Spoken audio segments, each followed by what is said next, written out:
आज मेरे मित्र ने उनसे कहा कि पंडित जी चलो आप हमें यही बता दो कि कल के अवतार कहाँ हैं, कौन, हम जाके उनसे मिल लेते हैं। तो पंडित जी ने कहा कि बेटा उनके बारे में मैं अगर बता भी दूं तो भी आप लोगों को विश्वास नहीं होगा, क्योंकि उनके ईश्वरीय माया का पर्दा ही ऐसा है कि उनके ईश्वरीय स्वरूप को पूरी दुनिया तभी पहचान पाएगी जब युग परिवर्तन का समय आएगा। उससे पहले सिर्फ वही लोग उनके ईश्वरीय स्वरूप को पहचान सकते हैं जिनकी पिछले जन्मों की भक्ति है। इसके बाद अब देखो कितनी बड़ी बात कही पंडित जी ने। इन्होंने कहा कि पंडित जी बता तो दीजिए कल की कौन है, कहां है।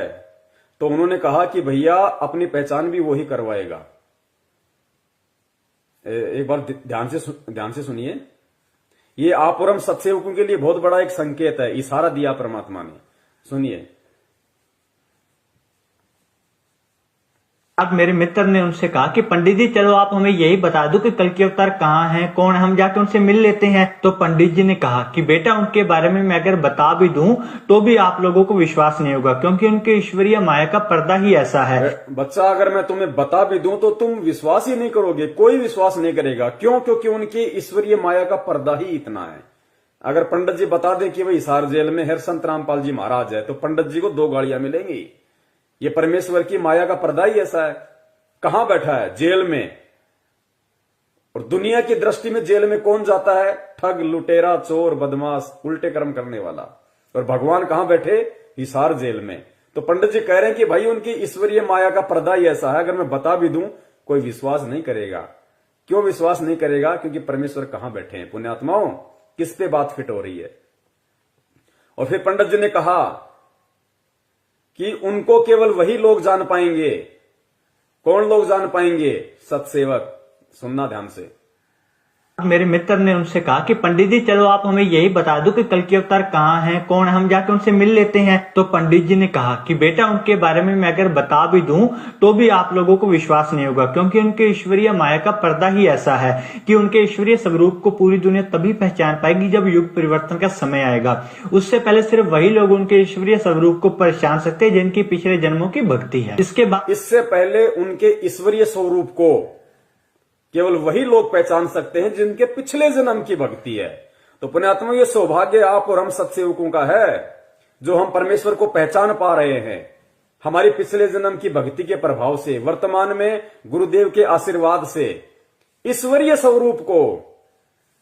बाकी तो सब कह रहे हैं कि हमारे गुरुजी भगवान है, हमारे गुरुजी परमात्मा है, संत रामपाल जी परमात्मा है, लेकिन जब समय आता है तो उनका जन्मदिन मना देते हैं, उनका बोध दिवस मना देते हैं। लेकिन यहां क्या बात कही है कि उनके ईश्वरीय स्वरूप को केवल वही कुछ लोग पहचान सकते हैं जिनके पिछले जन्म की भक्ति है। तो पुण्यात्माओं, परमेश्वर को परमेश्वर मान के प्रकट दिवस किसने मनाया?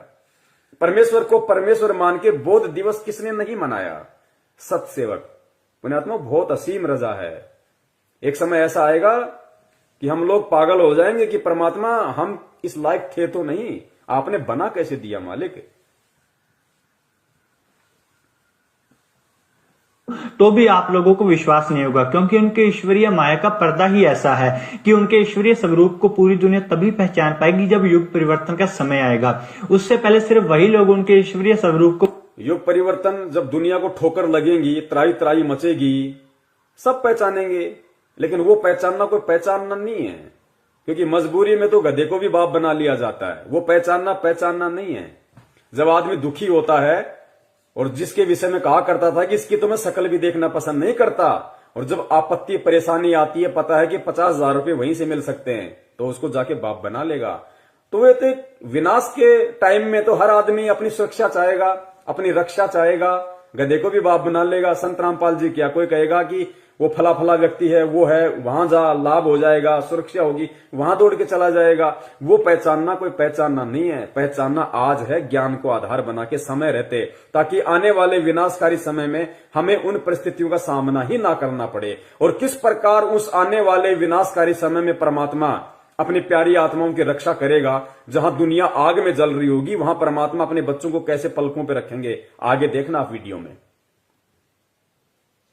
हाँ है, कौन, हम जाके उनसे मिल लेते हैं। तो पंडित जी ने कहा कि बेटा उनके बारे में मैं अगर बता भी दूं तो भी आप लोगों को विश्वास नहीं होगा, क्योंकि उनके ईश्वरीय माया का पर्दा ही ऐसा है कि उनके ईश्वरीय स्वरूप को पूरी दुनिया तभी पहचान पाएगी जब युग परिवर्तन का समय आएगा। उससे पहले सिर्फ वही लोग उनके ईश्वरीय स्वरूप को पहचान सकते हैं जिनकी पिछले जन्मों की भक्ति है। इसके बाद मेरे मित्र ने पंडित जी से कहा कि पंडित जी कुछ तो बताइए उनके बारे में। इस प्रकार से हम कैसे आपकी बातों पर यकीन कर सके, क्योंकि सभी यही बोल रहे कि अवतार आएगा, कोई कुछ बता ही नहीं रहा। ऐसे हम कैसे यकीन करें आपकी बातों पर। मेरा मित्र का मैं तो पंडित जी के पीछे ही पड़ गया। तो बहुत ज्यादा रिक्वेस्ट करने के बाद पंडित जी ने कुछ और भी बहुत सारी बातें कल के अवतार के बारे में बताई। और जब पंडित जी से इसके बारे में और ज्यादा चर्चा करी गई तो उन्होंने बताया कि जल्द ही एक नए युग का आगमन होने वाला है। और इन्होंने कहा कि हर बार नए युग का आगमन पूर्णतः विध्वंस से ही होता है। जब इनसे पूछा गया कि किस जल्द ही नए युग का आरंभ होने वाला है, कलयुग में सतयुग का। और पुण्यात्माओं, ये सर्वविदित है, ये सत्य है। जब भी नए युग का आगमन होता है तो त्राही त्राही मस्ती है, त्राही त्राही मस्ती है, भयंकर विनाश होता है। बताया कि जल्द ही एक नए युग का आगमन होने वाला है। और इन्होंने कहा कि हर बार नए युग का आगमन पूर्णतः विध्वंस से ही होता है। जब इनसे पूछा गया कि किस प्रकार का विध्वंस होगा तो इन्होंने बताया कि जिस प्रकार से चक्की चलती है तो उसके जितने भी दाने होते हैं वो सारे पिस जाते हैं, परंतु जो दाने उस धुड़ी उस डंडे के साथ लगकर रह जाते हैं वो दाने नहीं पिसते, वो ज्यों के त्यों बच जाते हैं। इन्होंने कहा कि इसी प्रकार की चीजें आगे युग में होने वाली है। जो लोग भगवान के साथ जुड़े होंगे, अच्छाई के साथ धर्म के रास्ते पर चल रहे होंगे, सिर्फ वही बचे। तो पंडित जी ने कहा कि भाई आने वाले समय में युग परिवर्तन होगा और युग परिवर्तन में भयंकर विनाश होगा। और उस युग परिवर्तन में वही लोग बचे रह सकते हैं जो लोग धर्म के रास्ते पे चल रहे होंगे, जो लोग उस अवतार के संपर्क में होंगे। और फिर पंडित जी ने उदाहरण दिया चक्की का, कि जैसे चक्की के अंदर हम दाने डाल देते हैं और उन दो पार्टों के बीच में पूरे दाने पिस के आटा हो जाता है, लेकिन वही दाने बच पाते हैं जो दाने उस चक्की का चलाने का जो होता है उसके साथ में जो कुछ दाने होते हैं वही दाने बच पाते हैं, बाकी सबका आटा बन जाता है। यानी विनाश के समय में केवल वही व्यक्ति बचेगा, उसी व्यक्ति का बचाव होगा जो व्यक्ति परमपिता परमेश्वर सतगुरु रामपाल जी महाराज जी की शरण में मर्यादाओं के साथ उन्हें परमात्मा मानते हुए जुड़ा होगा, वही व्यक्ति उस विनाशकारी समय में बचेगा। और कोई भी संगत वाला ये ना सोचे कि भाई हम तो गुरु जी के भगत हैं, गुरु जी के शरण में हैं, जो जन्मदिन भी मना रहे हैं, बौद्ध दिवस भी मना रहे हैं कि हमारी गुरु जी रक्षा कर लेंगे। गुरु जी ने एग्जाम्पल दे दिया। महाराष्ट्र से 2 गाड़ियां भर के आ रही थी, राजस्थान के नागौर में एक्सीडेंट हुआ, 13 भक्तों की दर्दनाक अकाल मौत हुई है विनाश के समय से पहले। ये संकेत है परमात्मा का, ऐसे नहीं बचाऊंगा। बचाव उसी का होगा जो परमात्मा को परमात्मा मानेगा, मर्यादा में रहेगा, भक्ति करेगा। ड्रामे करने वालों को, राजनीति करने वालों को, आरक्षणबाजी करने वालों को, गुंडों की सीबीआई जांच करने वालों को, कुपात्रों को ज्योति पाठ दान का पैसा देने वालों को, कुपात्रों के हाथों जो पाठ हो रहा है मुंडका, रोहतक, जिंद, भिवानी में, वहां जा जाके भीड़ इकट्ठा करना, उनको पैसा देना कुपात्रों को, उनका बचाव नहीं होगा। अगर बचाव करना होता तो महाराष्ट्र से 13 भगतों की जो अकाल मौत हुई थी राजस्थान के नागौर में बस एक्सीडेंट में, जो हिसार में गुरुजी के दर्शन करने जा रहे थे, वो भी भगवान के लिए जा रहे थे लेकिन मर्यादाओं से दूर थे, क्योंकि हिसार जाना गुरुजी का आदेश नहीं, धक्के खाना भटकना। परमात्मा ने मंत्र दे दिया, भक्ति आरती सत्संग दे दिया, घर बैठ के भक्ति करनी है जब तक परमेश्वर नहीं आ जाते। धक्के खाने वालों को भगवान नहीं बचाएगा। कहा कि वही बचेगा जो उस डंडे के साथ में चिपका रहेगा।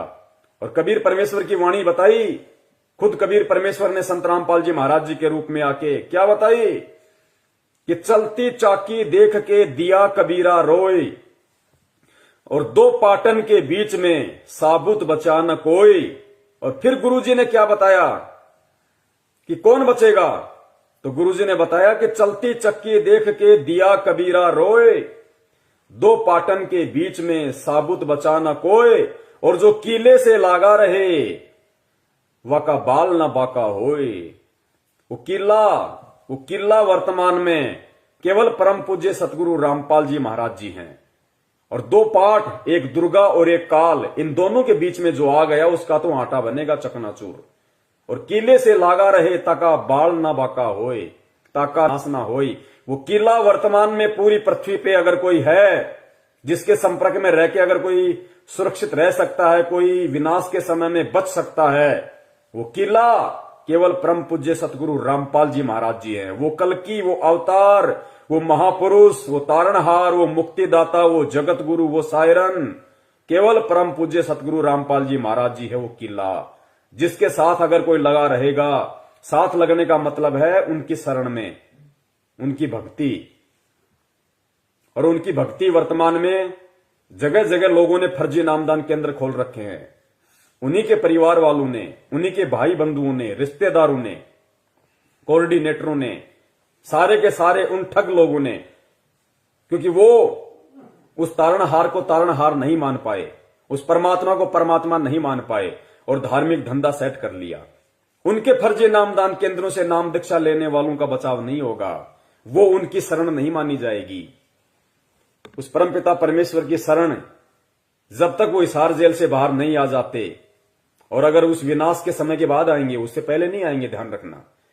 जब त्राही त्राही मचेगी उसके बाद आएंगे, उससे पहले नहीं आएंगे। क्योंकि परमेश्वर ने अपना वचन सिद्ध करना है कि पूरी पृथ्वी मेरा नाम लेगी, घर घर में बोध विचारा होगा।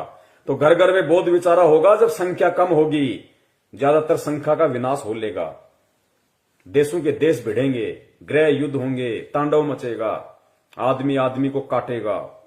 अभी आगे देखना, छोटा सा वीडियो बता, ज्यादा लंबा नहीं है। उस भविष्यवाणी में क्या बताया गया है जय गुरुदेव के द्वारा कि उस समय क्या होगा, कैसे तांडव मचेगा। आदमी सोचेगा कोई आदमी दिख जाए तो उसको काट के खा जाऊं, अन्न का दाना नहीं बचेगा, अन्न का दाना। और उस विकट परिस्थिति में गुरुजी कैसे आप और हमारी रक्षा करेंगे वो भी आप देखना, किस विधि से करेंगे। हमें भूखा नहीं मरने देंगे परमात्मा, किस विधि से और किनकी करेंगे वो भी आप देखना आगे वीडियो में। तो वो किला एकमात्र परम पूज्य सतगुरु रामपाल जी महाराज जी हैं। और जो व्यक्ति ये वीडियो देख रहे हों और अपना बचाव चाहते हो समय रहते, तो उन फर्जी नामदान केंद्रों पे जाके नाम दीक्षा मत लेना भैया, उल्टे मरोगे, उल्टे फंसोगे। सीधा सा उपाय है, सत्संग सुनो पहले। यूट्यूब पे किसी भगत से मेमोरी कार्ड लेके, जो आपके संपर्क में आ जाए, कोई पुस्तक पढ़ के संत रामपाल जी महाराज जी के पहले सत्संग सुनो।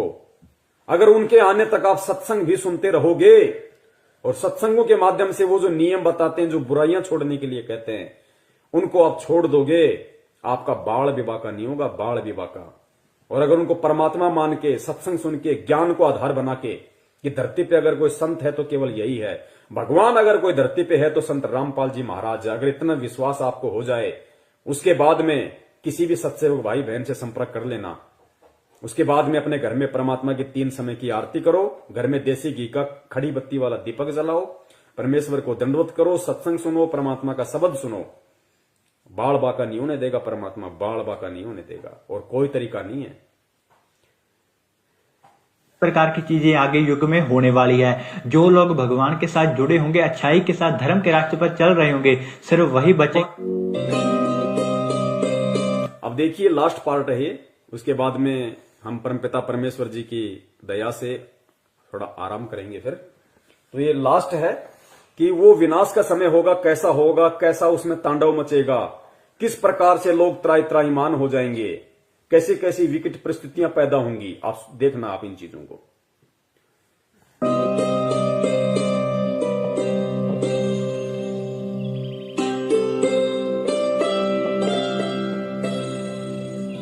मैं सिर्फ बताता जाऊंगा, आपने सुनते जाना है। जिसे समझना होगा वो समझेगा, जिसे हंसना होगा वो हंसेगा। लेकिन दोनों ही स्थितियों में ईश्वर का कार्य होता रहेगा, क्योंकि वो समय आ गया है कि जब स्वयं परमात्मा अपनी रूहों को वापस ले जाएगा अपने जहान में। हिंदू, मुस्लिम, सिख, ईसाई हर धर्म को मानने वाले यह जानते हैं कि उनके इष्ट ने फिर से इस मृत्यु लोक में आने की भविष्यवाणी कर रखी है। कलयुग में कलयुग जाएगा, कलयुग में सतयुग आएगा। पाप और अधर्म को चरम तक पहुंचाने में कामयाब मनुष्य ने बहुत ही जल्द अपने विनाश की राह तय कर ली है, और जो पाप और अधर्म का चरम कलयुग के अंतिम चरण में होना चाहिए था, वो इंसान ने अभी ही हासिल कर लिया है। लेकिन अधर्म के विनाश के लिए हर युग में कोई न कोई महाभारत होती जरूर है। जब परिवर्तन होना होता है उस बीच संधि काल होता है, और संधि काल में ईश्वर प्रकट होते हैं और पाप और अधर्म का विनाश कर डालते हैं। देखो ये जगत वाले ये कह रहे हैं जब संधि काल का समय होता है, जब युग परिवर्तन होता है, तो परमात्मा खुद प्रकट होते हैं, खुद प्रकट। सुनो इन बातों को। भारत होती जरूर है। जब परिवर्तन होना होता है उस बीच संधि काल होता है और संधि काल में ईश्वर प्रकट होते हैं और पाप और अधर्म का विनाश कर डालते हैं।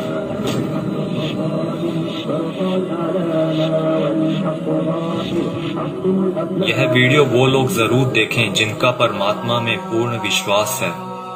इस वीडियो में दी गई जानकारी को ध्यान लगाकर समझिए। ये जानकारी कोई मनगढ़ंत या काल्पनिक बातें बिल्कुल नहीं है। ओडिशा में 400 साल पहले अच्युतानंद जी द्वारा भविष्य मालिका की रचना की गई थी।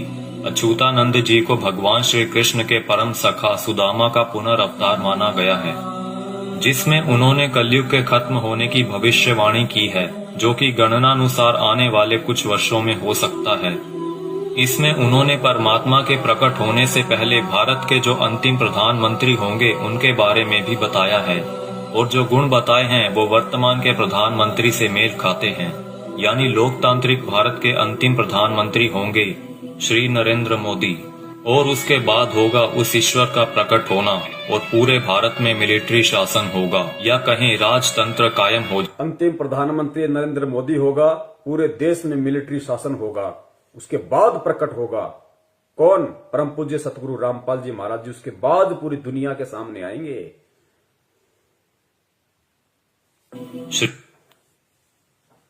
इसमें उन्होंने परमात्मा के प्रकट होने से पहले भारत के जो अंतिम प्रधानमंत्री होंगे उनके बारे में भी बताया है, और जो गुण बताए हैं वो वर्तमान के प्रधानमंत्री से मेल खाते हैं।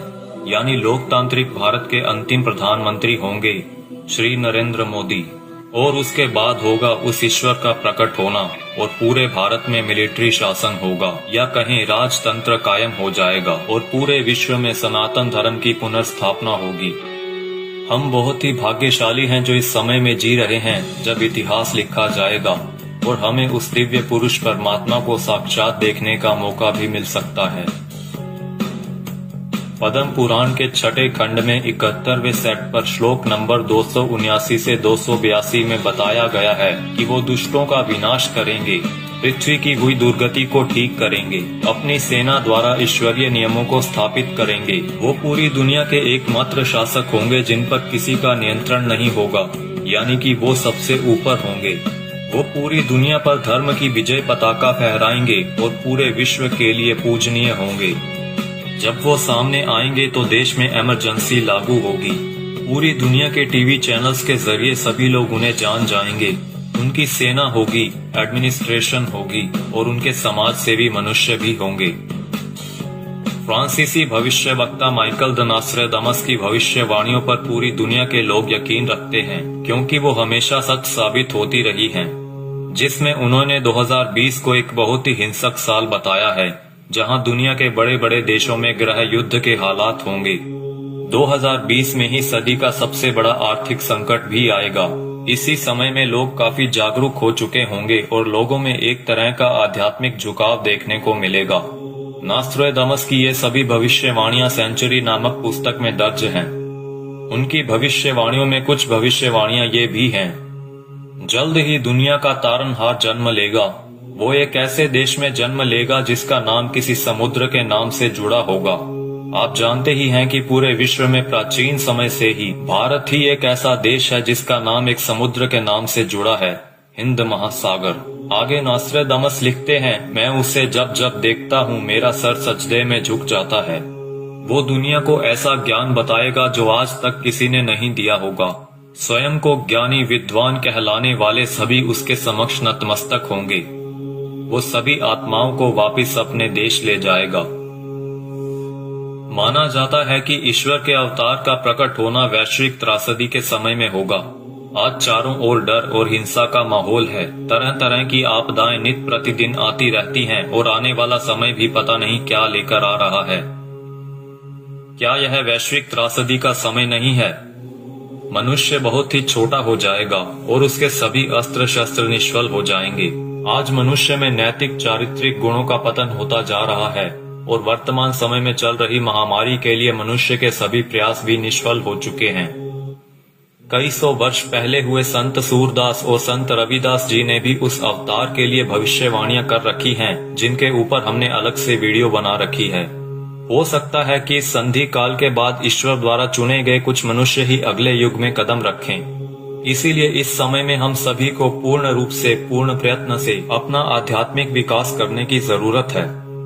लेकिन अभी आपने मथुरा के संत तुलसीदास जी की भविष्यवाणियों के बारे में तो सुना ही नहीं, जिन्होंने सन 1971 से लेकर आगे के कई सालों तक अपनी शाकाहारी पत्रिका के माध्यम से आने वाले समय के लिए बहुत सारी भविष्यवाणियां कर लोगों को जागरूक किया है। सतयुग एक दिन में नहीं आता। ऐसा नहीं होगा कि आप सुबह उठेंगे और चारों तरफ देखेंगे कि सतयुग आ चुका है। युग परिवर्तन का एक लंबा काल खंड होता है। युग परिवर्तन की बेला का एक बहुत बड़ा संक्रमण काल होता है। जब युग बदलता है, एक युग जाता है और दूसरा आता है, तब जहां दो युगों की टक्कर होती है, महाविनाश होता है। चारों तरफ त्राही माम मचेगा, बहुत अकाल मौतें हो। पुण्यात्माओं, कैसी परिस्थितियां होंगी गुरुदेव के जेल से बाहर आने से पहले। ये बाहर आने से पहले की बातें हो रही है सारी। गुरुदेव के जेल से बाहर आने से पहले कैसी परिस्थितियां होंगी, कैसा भयंकर विनाशकारी समय होगा, और विनाशकारी समय में कौन बचेगा, किस प्रकार परमात्मा उसको बचाएंगे, सुनना ध्यान से। और ये जगत वाले कह रहे हैं, वीडियो बनाने वाले, कि अगर हमें वो सतयुग देखना है तो हमने अपनी भक्ति को बढ़ा देना चाहिए, अपना आध्यात्मिक विकास करने की शुरुआत कर देनी चाहिए। जब युग बदलता है, एक युग जाता है और दूसरा आता है, तब जहां दो युगों की टक्कर होती है, महाविनाश होता है। चारों तरफ त्राही माम मचेगा, बहुत अकाल मौतें होंगी। लोग कीड़े मकोड़ों की तरह मरेंगे, लाशें पड़ी सड़ेंगी, उनको उठाने वाले नहीं मिलेंगे, कौन किसको उठाएगा। अब देखना, जो भगत भाई बहन 50 गज के प्लाट के लिए मारामारी करते हैं ना बिना ज्ञान के, बना लो, उधार ले लो, ये ले लो, वो कर लो, गुरुजी ने मुझे क्या मुझे लाभ दे दिया, मेरा कोई प्लाट नहीं बन पाया, मेरी कोई नौकरी नहीं लग रही, ये हो गया, फलाना हो गया, बिना ज्ञान के जो त्रुटियां निकालते रहते हैं। सुनो, आने वाले समय में क्या होगा, ये दुनिया के प्लाट खाली पड़े रहेंगे, जाके बस जाना किसी में भी। काल होता है। जब युग बदलता है, एक युग जाता है और दूसरा आता है, तब जहां दो युगों की टक्कर होती है, महाविनाश होता है। चारों तरफ त्राही माम मचेगा, बहुत अकाल मौतें होंगी। लोग कीड़े मकोड़ों की तरह मरेंगे, लाशें पड़ी सड़ेंगी, उनको उठाने वाले नहीं मिलेंगे, कौन किसको उठाएगा। बच्चा, आज आप मुट्ठी भर पैसे लेकर जाते हो और बोरा भरकर अनाज लाते हो। आप बोरा भरकर नोट ले जाओगे, लेकिन मुट्ठी भर अनाज नहीं मिलेगा, अन्न का दाना नहीं मिलेगा। नाली में पड़े रोटी के टुकड़े को देखकर सोचोगे कि उठाकर खा लिया जाए। अन्न का दाना नहीं मिलेगा, नाली में पड़े हुए रोटी के टुकड़े को देखकर सोचोगे कि खा लिया जाए, वरना मरेंगे। उस समय में परमात्मा क्या करेगा अपने भगत के साथ, जो वर्तमान में उनको परमात्मा मान के मर्यादा में रह के भक्ति कर रहा होगा। आगे देखना, कौन किसको उठाएगा। बच्चा, आज आप मुट्ठी भर पैसे लेकर जाते हो और बोरा भरकर अनाज लाते हो। आप बोरा भरकर नोट ले जाओगे, लेकिन मुट्ठी भर अनाज नहीं मिलेगा, अन्न का दाना नहीं मिलेगा। नाली में पड़े रोटी के टुकड़े को देखकर सोचोगे कि उठाकर खा लिया जाए। ऐसा भयावह वक्त आएगा कि एक इंसान दूसरे इंसान को देखकर सोचेगा कि कब मौका मिले तो उसको काट कर खा जाऊं। भाई भाई आपस में जान के दुश्मन बन जाएंगे। परिवार में झगड़ा झंझट, जाति जाति में झगड़े, समाजों में भीषण टकराव होंगे। मुल्क जाति में झगड़े, समाज में भीषण टकराव। दास ने बहुत समय पहले परमात्मा की दी हुई बुद्धि से एक पंपलेट बनाया था कि ये जो हिंदुस्तान में जो ये जगह जगह जो ये संगठन पैदा हो रहे हैं, हिंदू सेना, हिंदू युवा वाहिनी, राजपूत करणी सेना, भीम सेना, शिव सेना, बजरंग दल, ये बारूद के बम हैं, ये फटेंगे आने वाले समय में। आपस में ये जो कह रहे हैं ना कि जाति जाति की दुश्मन हो जाएगी, समाज एक दूसरे के दुश्मन हो जाएंगे, ये बारूद के बम हैं जो तैयार हो रहे हैं। सरेआम तलवारें और बंदूकें लहराते हैं कि हमारा भगवा, हमारा ये, हमारा वो। ये देखना, ये त्राई मान मचेगा, गृह युद्ध। का मिले तो उसको काट कर खा जाऊं। भाई भाई आपस में जान के दुश्मन बन जाएंगे। परिवार परिवार में झगड़ा झंझट, जाति जाति में झगड़े, समाजों में भीषण टकराव होंगे, मुल्क मुल्क आपस में टकरा जाएंगे, बहुत जनहानि होगी। इतने लोग मारे जाएंगे कि 15-15 कोस पर दिए जलते दिखाई देंगे। दूर दूर तक मकान खाली पड़े रहेंगे, उनमें रहने वाला कोई नहीं मिलेगा। जो बच जाएंगे और कहीं से कोई भटकता हुआ आ जाएगा तो कहेगा कि आप यहीं रह जाइए, साथ हो जाएगा।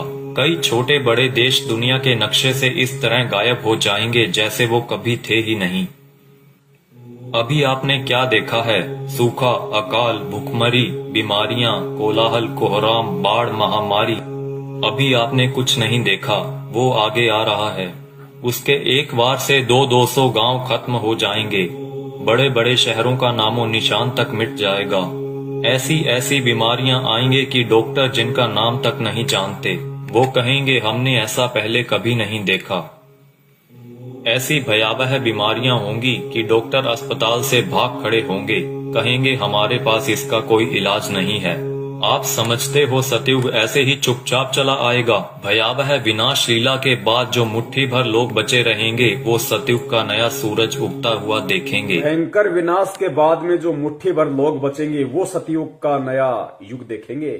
वो पुण्यात्माएं होंगी जो भक्ति करेंगी, जो गुरु जी के चरणों में लगी रहेंगी, जो किसी भी पाखंडी नकली गुरु धर्म गुरु के कहने पे उनकी वाणियों का उल्टा सीधा अर्थ बता बता के पाखंडी, जैसे वो मदन पंथ में कौन है वो नालायक, ऐसे लोगों के कहने से, उनके बहकाव में आने से जो अपने गुरु के प्रति अपनी श्रद्धा को खत्म कर देंगे, विश्वास को खत्म कर देंगे, शक और शंका की दृष्टि से अपने गुरु को देखने लगेंगे, भक्ति और ज्ञान को देखने लगेंगे, वो आने वाले सतयुग का स्वागत नहीं करेंगे, वो नहीं बचेंगे उस समय तक। का नाम तक नहीं जानते, वो कहेंगे हमने ऐसा पहले कभी नहीं देखा। ऐसी भयावह बीमारियां होंगी कि डॉक्टर अस्पताल से भाग खड़े होंगे, कहेंगे हमारे पास इसका कोई इलाज नहीं है। आप समझते हो सतयुग ऐसे ही चुपचाप चला आएगा? भयावह विनाश लीला के बाद जो मुट्ठी भर लोग बचे रहेंगे वो सतयुग का नया सूरज उगता हुआ देखेंगे और सतयुग की अगवानी के साक्षी बनेंगे। मुझे जो करना था मैंने अपना काम कर दिया है, अब कुदरत अपना काम करेगी।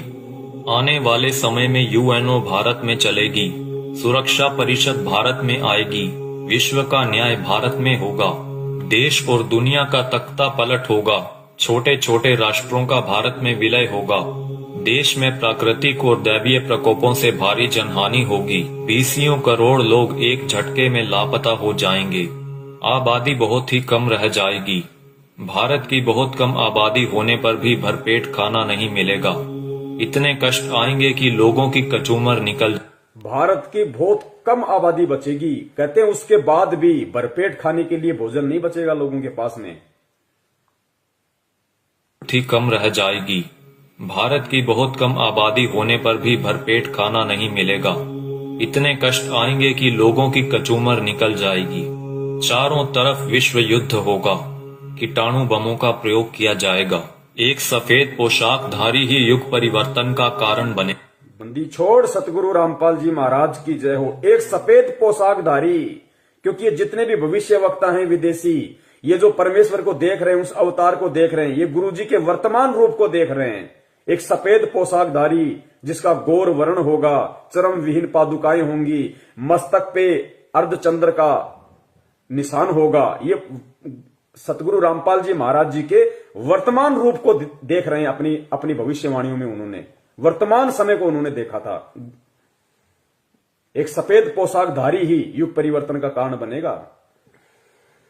मिलेगा। रूपानंद कह रही है कि वो उत्तराखंड में है, साधु संत है। यहां तो लाल कपड़े वाले हैं सारे, गले में मोटी मोटी रुद्राक्ष की मालाएं पहने बैठे हैं। कोई मुंडित है, कोई चंडित है, कोई जटाधारी है, कोई लंगोटाधारी है। सफेद पोशाकधारी तो केवल परम पूज्य सतगुरु रामपाल जी महाराज है। आबादी बहुत ही कम रह जाएगी। भारत की बहुत कम आबादी होने पर भी भरपेट खाना नहीं मिलेगा। इतने कष्ट आएंगे कि लोगों की कचूमर निकल जाएगी। चारों तरफ विश्व युद्ध होगा, कीटाणु बमों का प्रयोग किया जाएगा।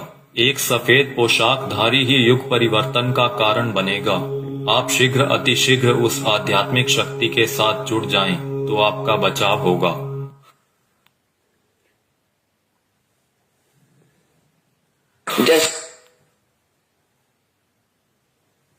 तो पुण्यात्माओं, सुना आपने किस तरीके का तांडव अभी मचना बाकी है और उस तांडव में किस प्रकार से विकट परिस्थितियां देश और दुनिया के सामने पैदा होंगी और उन विकट परिस्थितियों में कौन और किस तरह के व्यक्ति ही बच पाएंगे। ये भविष्य वक्ता हैं, ये जय गुरुदेव जी हैं। अगर इनकी भविष्यवाणियां सच ना हो तो गुरुदेव कभी भी इनकी भविष्यवाणी का जिक्र नहीं करते। ये सत्य हैं, ये होके रहेगा, क्योंकि दुनिया ने ज्ञान से भगवान को नहीं पहचाना। अब दुनिया को ठोकर लगेंगी तो दुनिया भगवान को पहचानेगी।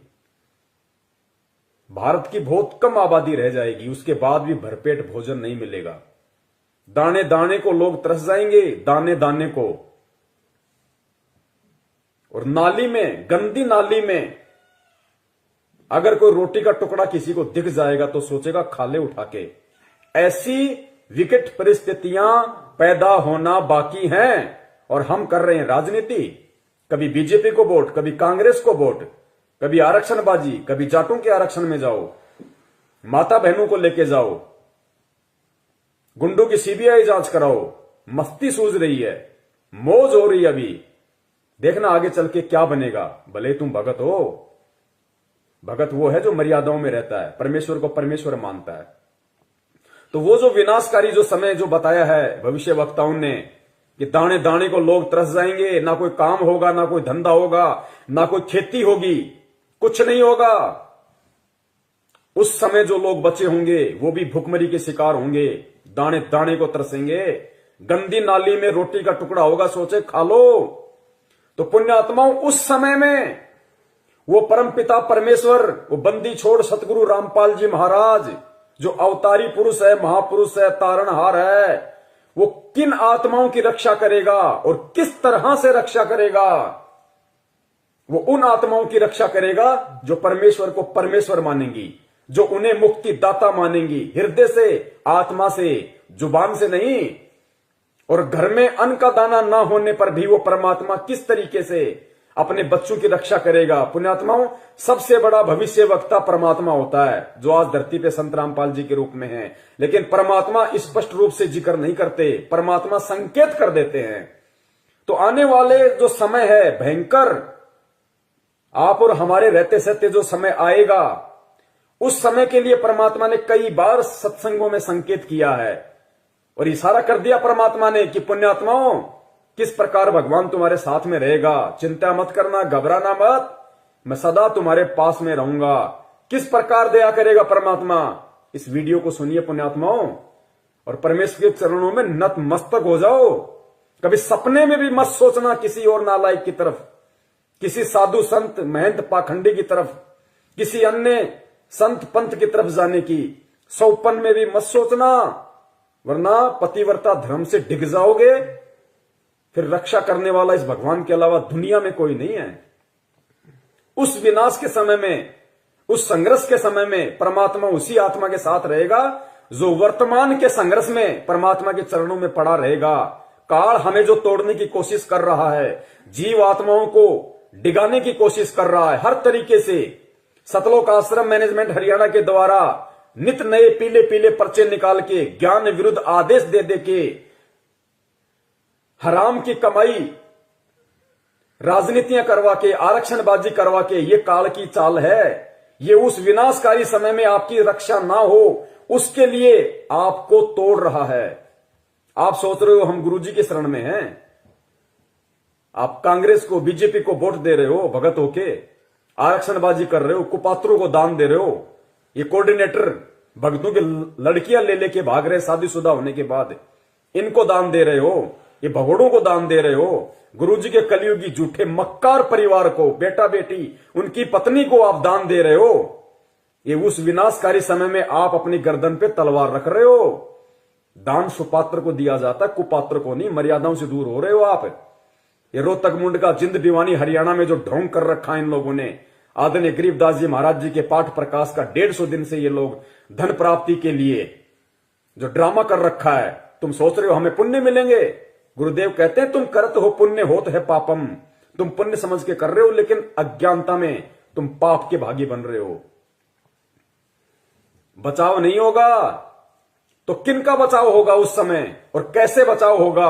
बचाव उनका जो मर्यादाओं में रह के परमेश्वर को परमेश्वर मान के भक्ति करेंगे, जो उनका जन्मदिन नहीं मनाएंगे, उनका बौद्ध दिवस नहीं मनाएंगे, उनके नाम पे किसी भी राजनीतिक दल के चमचे बन के नहीं रह जाएंगे। उनकी परमात्मा रक्षा करेगा। जो वर्तमान के संघर्ष के समय को झेल लेगा।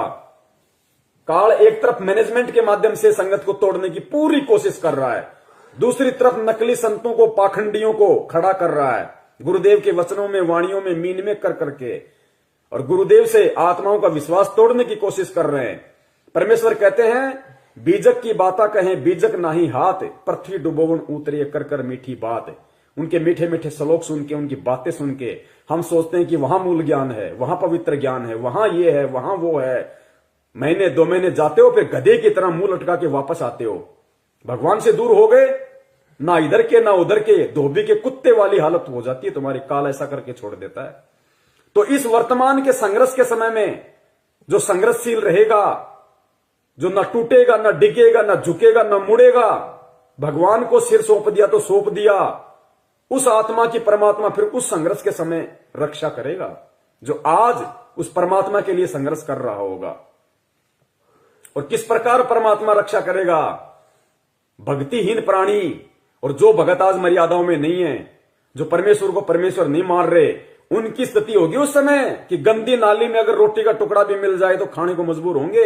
और जो भगत होंगे, जो सत्सेवक होंगे, सच्चे सेवक होंगे परमात्मा के, उनकी परमात्मा कैसे रक्षा करेगा? सुनो गुरुदेव के मुख कमल से।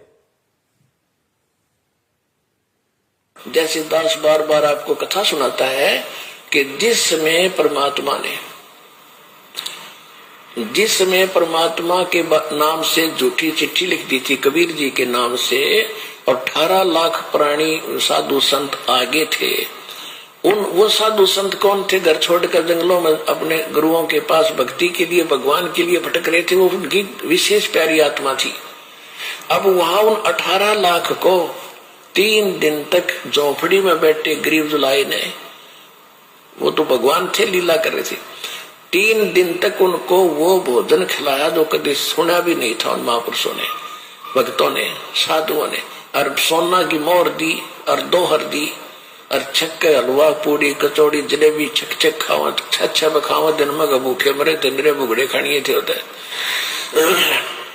तो उनके लिए जब ये लीला कर दी, पृथ्वी का को माल भी नहीं था, सतलोक से ला दिया जाता है। पृथ्वी का माल नहीं था, काशी का भंडारा किया परमेश्वर ने, 18 लाख को खिलाया दिन में 4-4 बार।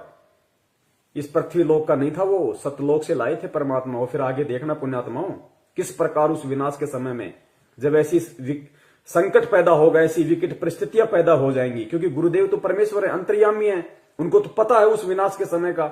उस समय का थोड़ा सा जिक्र परमेश्वर ने किस प्रकार किया कि बच्चों, तुम्हारे घर में अगर 2 दाने भी होंगे तो परमात्मा क्या करेगा, फिर देखना। उसको कहते हैं भक्ति का प्रतिफल। मेरे बुगड़े खानिए थे होता है। तो उनके लिए जब ये लीला कर दी, पृथ्वी का को माल भी नहीं था, सतलोक से ला दिया जाता है। तो आने वाले समय में जैसे जनसंख्या बढ़ रही है, 100 वर्ष के बाद क्या खाएंगे ये, अगर ये माहौल नहीं बदलाते? फिर भगवान व्यवस्था करेगा। आपके घर में 2 दाने होंगे, तड़के भरा पाओगा मटका, पिप्पा भरा पाओ। आपके घर में 2 दाने होंगे ना, 2 दाने, तो परमात्मा कहते हैं भक्तिहीन प्राणियों की तरह मैं तुम्हें गंदी नाली में पड़ा हुआ रोटी का टुकड़ा नहीं खाने दूंगा। बच्चों, तुम्हारे घर में अगर 2 अन्न के दाने भी होंगे रात को, तो सुबह तुम्हारे उठने से पहले परमात्मा उस मटके को अनाज से भर देगा। ऐसी रक्षा करेगा परमेश्वर अपनी आत्माओं की। इसलिए हमारे को विश्वास होना चाहिए दृढ़, अटल, कि धरती पे अगर भगवान है तो संत रामपाल जी महाराज है, उनके अलावा कोई पुरुष नहीं है। बंदी छोड़ सतगुरु रामपाल जी महाराज की जय। पीका को माल भी नहीं था, सतलोक से ला दिया जाता है। तो आने वाले समय में जैसे जनसंख्या बढ़ रही है, 100 वर्ष के बाद क्या खाएंगे ये, अगर ये माहौल नहीं बदलाते? फिर भगवान व्यवस्था करेगा। आपके घर में फिर भगवान व्यवस्था करेगा। आज हम जो काम धंधा कर रहे हैं, 2 के 4 कर रहे हैं, हम जो अपना दिमाग चला रहे हैं कि हम कर रहे हैं तो खा रहे हैं, ये सब फेल हो जाएंगे। आज भी परमात्मा दे रहा है, आज भी परमात्मा ही करवा रहा है। कैसे करेगा परमात्मा, देखना। माहौल नहीं बदलाते, फिर भगवान व्यवस्था करेगा। आपके घर में 2 दाने होंगे, तड़के भरा पाओगा मटका, पिप्पा भरा पाओगा आटेगा। इस तरह कर देगा दाता आपके लिए। लेकिन साध वचन पलटे नहीं, चाहे पलट जाए ब्रह्मांड। अगर परमेश्वर ने ये वाणी कही है कि आपके घर में 2 दाने होंगे, सुबह मटका भरा हुआ मिलेगा, तो वो विकट समय आएगा, वो 2 दाने वाला समय आएगा भाई। तभी परमेश्वर ने इस वाणी का जिक्र किया। ये बात कही है परमात्मा ने कि आपके घर में 2 दाने होंगे। नहीं तो भगत आज हम अपना काम धंधा कर रहे हैं, अपना कमाई रहे ना, लेकिन एक समय ऐसा आएगा ना काम होगा, ना धंधा होगा, ना कोई घर से बाहर निकलेगा, डरेंगे, सहमे हुए होंगे, डरे हुए होंगे। उस समय परमात्मा कहते हैं कि जो भक्तिहीन प्राणियों भूख के मारे क्या करेंगे, कब तक घरों में बैठे रहेंगे। ना ये ब्रह्मा रक्षा करेगा, ना विष्णु करेगा, ना दुर्गा करेगी, ना काल, ना महाकाल, ना देवी देवता, ना भैरू, ना भूत, ना यार, ना रिश्तेदार, ना मां, ना बाप। आज हम जिनके लिए भगवान से दूर हो रहे हैं कि मेरी मां रुष्ट हो जाएगी, मेरा बाप मुझे लड़ेगा, मेरी पत्नी मुझे छोड़ के चली जाएगी, उस समय कोई नहीं आएगा, वो परमेश्वर आएगा उस समय रक्षा करने के लिए। किनकी? जो भक्ति करेंगे, जो भक्ति करने की इच्छा से होंगे। रही है 100 वर्ष के बाद क्या खाएंगे ये, अगर ये माहौल नहीं बदलाते। फिर भगवान व्यवस्था करेगा। आपके घर में 2 दाने होंगे, तड़के भरा पाओगा मटका, पिप्पा भरा पाओगा आटेगा। इस तरह कर देगा दाता आपके लिए। लेकिन भक्ति करवाने के लिए छोड़ सतगुरु रामपाल जी महाराज की जय हो। ये उनकी करेगा जो भक्ति करेंगे, और जो बकवाद ये उनकी करेगा जो भक्ति करेंगे, और जो बकवाद करेगा वो अपना करते रहेंगे, वो गंदी नाले के टुकड़े खाते रहेंगे भगत होके भी। पिप्पा भरा पाओगा आटेगा। इस तरह कर देगा दाता आपके लिए। लेकिन भक्ति करवाने के लिए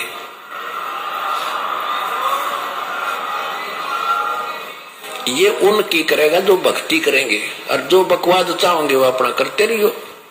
ठीक है, जैसा भक्ति भजन करेंगे उनका लाभ मिल जाएगा, लेकिन वो उसमें से खड़ी रह जाएंगे। राजनीति करने वाले करते रहियो, आरक्षणबाजी करने वाले करते रहियो, परमात्मा रक्षा उनकी करेगा जो भक्ति करेंगे, जिनका मकसद मोक्ष प्राप्ति का होगा, कांग्रेस को जिताने का, बीजेपी को जिताने का नहीं। तो कितने लोग आज मर्यादाओं में हैं, और कितने लोग भगत होकर भी अपने आप को भगवान का भगत समझते हुए भी मर्यादाओं से दूर हैं। ये अपना आकलन स्वयं कर ले। दास की यही विनती है, यही प्रार्थना है। सत संदेश हम देते रहेंगे जब तक परमेश्वर हमें सद्बुद्धि देते रहेंगे। और निवेदन करूंगा सभी भाई बहनों से, वीडियो को ज्यादा से ज्यादा, ये ऐसा वीडियो है, ये बहुत लंबा चलना चाहिए वीडियो, हर आत्मा तक संदेशा पहुंचना चाहिए। अभी दास इसको फेसबुक पे जाके और दोनों पार्ट को एक कर देगा ऊपर नीचे। उसके बाद में पुण्यात्माओं जितना हो सके वीडियो को शेयर करें, ताकि जिस प्रकार परमेश्वर ने आप और हमारे ऊपर दया करी है, उसी प्रकार परमात्मा हमारे अन्य भगत भाई बहनों पे भी दया करें, उनको भी परमेश्वर सद्बुद्धि दे, उनको भी समझ में आए, वो भी परमेश्वर को परमेश्वर माने। ठीक है, जो गलती उन्होंने परमात्मा का जन्मदिन मना के, बोध दिवस मना के कर दी है, अगली बार उनसे वो गलती ना हो, अगली बार उनसे वो गलतियां ना हो, वो भी आप और हमारी श्रेणी में आ जाएं, वो भी सत्सेवकों की श्रेणी में आए। तो हमें प्यार से, प्रेम से, बहुत ही आधीनी से परमपिता परमेश्वर जी के चरणों में बैठ के उनकी प्रेरणा से हमें ये सेवाएं करनी है, साथ में अपनी भक्ति भी करनी है, ताकि परमेश्वर भक्ति से ही प्रसन्न होंगे। सेवाओं का पुण्य अलग है। तो पुण्यात्माओं परमेश्वर दया करें, हम यही उनसे विनती करेंगे बारंबार उनके चरणों में दंडवत करते हुए कि परमात्मा साध संगति के लिए आप हम सत्सेवकों को लाइव शंका समाधान प्रोग्राम से जोड़े रखिए। आप इसी प्रकार हमारे सभी भाई बहनों का, हम एक दूसरे का इसी प्रकार भक्ति में विश्वास बनाए रखिए। हमारे अंदर वो दृढ़ता, वो विश्वास आप जी पैदा कीजिए, ताकि परमात्मा सपने में भी हम अपने पतिव्रता धर्म से दूर ना हो सकें। हम आपके चरण कमलों से परमात्मा सुई के नोक जितने भी दूर ना हो। और परमेश्वर यदि हमारा ऐसा कोई दुर्भाग्य हमारा ऐसा कोई कुसंस्कार यदि हमारी ही किसी मूर्खता और गलती के कारण आना भी हो तो परमात्मा उसी समय हमारी जीवन लीला समाप्त कर देना और अगला जन्म परमात्मा उस समय देना जब आप हमारा मोक्ष कर सको, हमें सतलोक पहुंचा सको। बंदी छोड़ सतगुरु रामपाल जी महाराज की जय हो। सत साहेब।